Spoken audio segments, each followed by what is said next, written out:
Tuhan adalah gembalaku, takkan kekurangan aku. Saudara-saudara yang terkasih dalam Kristus, selamat pagi. Salam jumpa lagi dalam Sabda Siap Saji, Minggu 14 Mei 2023. Marilah kita berdoa. Dalam nama Bapa, Putra dan Roh Kudus. Amin. Allah yang Maha Kuasa, bantulah kami agar dengan semangat yang tinggi kami merayakan hari-hari sukacita ini untuk menghormati Tuhan yang bangkit. Semoga apa yang kami kenang dalam perayaan ini senantiasa kami amalkan dalam karya dengan pengantaran Yesus Kristus, Putramu Tuhan kami, yang bersama dengan Dikau dalam persatuan Roh Kudus, hidup dan berkuasa Allah sepanjang segala masa. Amin. Tuhan bersamamu dan bersama rohmu. Injil Yesus Kristus menurut Yohanes. Dimuliakanlah Tuhan. Yohanes 14 ayat 15 sampai dengan 21. Pada perjamuan malam terakhir, Yesus berkata kepada murid-muridnya, "Jikalau kamu mengasihi aku, kamu akan menuruti segala perintahku. Aku akan minta kepada Bapa dan Ia akan memberikannya kepadamu seorang penolong yang lain, yaitu Roh kebenaran, supaya Ia menyertai kamu selama-lamanya. Dunia tidak dapat menerima Dia, sebab dunia tidak melihat Dia dan tidak mengenal Dia. Tetapi kamu mengenal Dia, sebab Ia menyertai kamu dan akan diam di dalam kamu. Aku tidak akan meninggalkan kamu sebagai yatim piatu. Aku akan datang kembali kepadamu, tinggal sesaat lagi. Dan dunia tidak akan melihat aku lagi. Tetapi kamu melihat aku, sebab aku hidup dan kamu pun akan hidup. Pada waktu itulah kamu akan tahu bahwa aku ada di dalam Bapa-Ku, dan bahwa kamu ada di dalam aku, dan aku ada di dalam kamu. Barang siapa memegang perintahku dan melakukannya, dialah yang mengasihi aku. Dan barang siapa mengasihi aku, ia akan dikasihi oleh Bapa-Ku. Dan aku pun akan mengasihi dia dan akan menyatakan diriku kepadanya." Demikianlah sabda Tuhan. Terpujilah Kristus. Romo, dalam Injil pada hari ini kan Yesus mengatakan bahwa siapa yang mengasihi Dia berarti dia juga menuruti segala perintah Tuhan. Nah, saya mau tanya Romo, bagaimana dengan orang-orang yang setengah-setengah mengasihi Tuhan dan tetap setia untuk mengikuti perintahnya, Romo? Oke. Kamu saat pagi, Dito? Pagi, Romo. Kamu berapa saudara satu rumah, satu keluarga? Berempat, Romo. Kau paling kecil? Paling besar, Romo. Kau paling besar? Iya, Romo. Katolik sendiri, Romo. Kamu Katolik sendiri? Kok bisa? Ya, Romo, kan waktu mama sama bapak nikah tuh kan, bapak kan Protestan, mama Katolik. Habis itu dari keluarganya mama kasih persyaratan ke keluarganya bapak, katanya kalau anak mau nikah sama mamanya saya, anak pertama harus masuk Katolik. Sudah jadi orang tuanya saya nikah, saya anak pertama masuk Katolik. Nah, jadi ini anak kamu anak perjanjian. Hati-hati lo. Hah? Katolik satu-satunya ya jadi pastor, ya kan? Oke. Lalu bagaimana situasi kamu Katolik dan Protestan satu rumah itu gimana? Biasa saja, Romo, kayak tetap harmonis. Hari Minggu saya pergi ke gereja Katolik. Sama mama? Sendiri, mama ikut Protestan juga. Oh, tukar. Dari bapak mama, ya ditukar, kayak saya sama ditukar. Dari bapak mama sama adik bertiga semua ke gereja sendiri. Saya dititipin ke tetangga baru ke gereja. Oh. Lalu kamu paroki mana? Pas kecil tuh kan, pas waktu masih TK tuh kan saya masih di kampung tuh. Nah itu misalnya sama tetangga. Pas udah masuk SD itu saya sekolah ke Kupang. Nah, keluarga kan di Kupang kan semuanya Katolik. Oh. Jadi ke gerejanya sama keluarga di Kupang. Oh, jadi kamu paroknya di Kupang. Iya. Tapi kamu baptis di mana? Di Kupang juga Romo. Di Katedral Kupang. Katedral Kupang. Oke. Nah, jadi kamu sadar atau tidak sadar dalam perjalananmu itu ada penolong-penolong imanmu. Ya toh? Iya Romo. Karena unik ya ini ya. Jadi papa mamamu Protestan, kamu Katolik.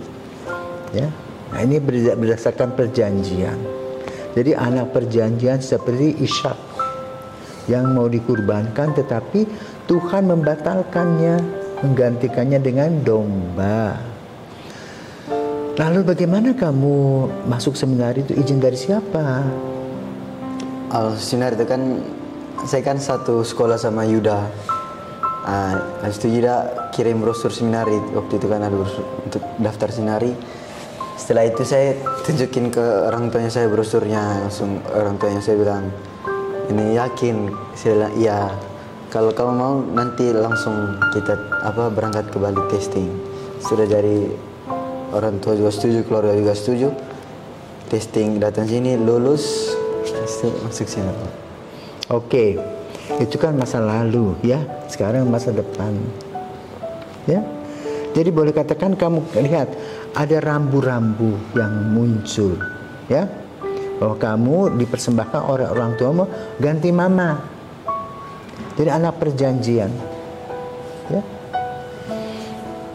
Dalam Injil pada hari ini Yesus mengatakan apa? Aku tidak akan membuat kamu yatim piatu. Nanti Sang Penolong akan datang. Nah, kita tahu bahwa yang datang itu adalah Roh Kudus. Setiap perbuatan baik akan ada penolong. Sekarang kamu masuk seminari, akan memasuki tahun terakhir. Nah, kamu harus discernment. Ya, kenapa? Sadar atau tidak sadar, penolongmu itu ada. Dulu keluarga mama yang Katolik, ya. Kemudian kamu dibaptis di sana. Waktu kamu mau ke seminari karena temanmu, lalu apa terjadi? Orang tuamu oke. Kau sekarang tinggalan di tempat persembahyang. Ya. Jadi dengan kata lain, seperti para murid yang disampaikan oleh Yesus bahwa kamu tidak pernah akan menjadi yatim piatu karena penolong akan hadir. Dan benar dalam sejarah kita mencatat, ya, bagaimana Roh Kudus itu hadir dalam kehidupan gereja. Dan apa hasilnya? Ketika Roh Kudus itu menerangi kehidupan gereja, gereja ini bertumbuh ke seluruh dunia. Maka kemudian kita mempunyai struktur yang hebat. Ada paus, ya, dari 1,2 miliar itu ada paus 1 orang. Ada 400-an kardinal, calon paus sekaligus penasihat paus. Mereka yang di bawah umur 75 tahun itu masih bisa dipilih menjadi paus. Yang lain-lain penasihat lalu akan menjadi emeritus. Jadi dalam hukum gereja, seorang uskup itu bisa pensiun ketika berumur 75 tahun. Kemudian kardinal bisa pensiun ketika berusia 80 tahun. Paus bisa minta pensiun 85 tahun. Dari 1 orang tadi dipilih dari 1,2 miliar, kira-kira ada sekitar 600 ribuan pastor. Ya. Dan dari pastor itu tentu ada pola seleksi, mereka menjadi uskup. Dan keuskupan yang ada diperkirakan sekitar 3.550-an. Ya. Itulah struktur hierarki gereja yang notabene semuanya harus dilaksanakan dengan ketaatan kepada Kristus. Kekuatannya ada di sana. Maka kamu juga sekarang sedang berjalan, ya, belajar untuk taat kepada Kristus, bukan kepada orang manusia. Taatnya kepada Kristus. Kenapa? Kalau kita taat kepada Kristus, Sang penolong, biarpun kita mengalami banyak kesulitan, Sang penolong yaitu Roh Kudus itu selalu dan senantiasa memberikan jalan-jalan keluar, walaupun jalan yang kita lewati itu sempit. Dan menurut perkiraan kita, wah, tidak bisa ini lewat ini, terlalu berat. Tetapi Roh Kudus bisa memberikan jalan keluar. Seperti nanti ya, kalau kita melihat gereja perdana Petrus ditangkap, dimasukkan ke penjara, tiba-tiba kuncinya lepas begitu saja. Ya, ada jalan keluar. Ya. Karena itu jangan takut kalau mengikuti Kristus, karena kamu mengalami masa ragu, ya, apakah lanjut atau tidak. Nah, sekarang apa yang ada dalam pikiranmu?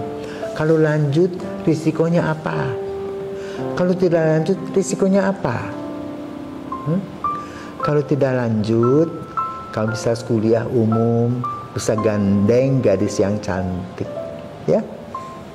Tapi kalau kamu lanjut, kamu hanya lihat gadis yang cantik, ya, tidak memiliki. Tetapi kamu akan memiliki gereja seluruhnya itu, ya, di mana kamu akan ditugaskan tidak tahu. Nah, itu semua dari terang Roh Kudus. Maka sekarang waktunya discernment, seperti para murid, ya, discernment, menunggu menanti kehadiran Roh Kudus, dan mereka terus bekerja dan berkarya sambil menantikan kedatangan Roh Kudus. Nah, kamu juga sama, duduklah, ya, setiap hari bertanya Yesus serius enggak panggil saya? Kalau serius enggak panggil saya, ya sudah, aku cari jalan yang lain. Tapi kalau Yesus memerlukan saya dengan segala kekurangan saya, ya saya akan ikut. Itulah sebuah discernment untuk menghadapi hari esok. Ya, semoga Tuhan senantiasa memberkati Sang Penolong, ya, dan memberi kepada kita dengan berkat dan rahmat yang luar biasa. Tuhan memberkati. Amin.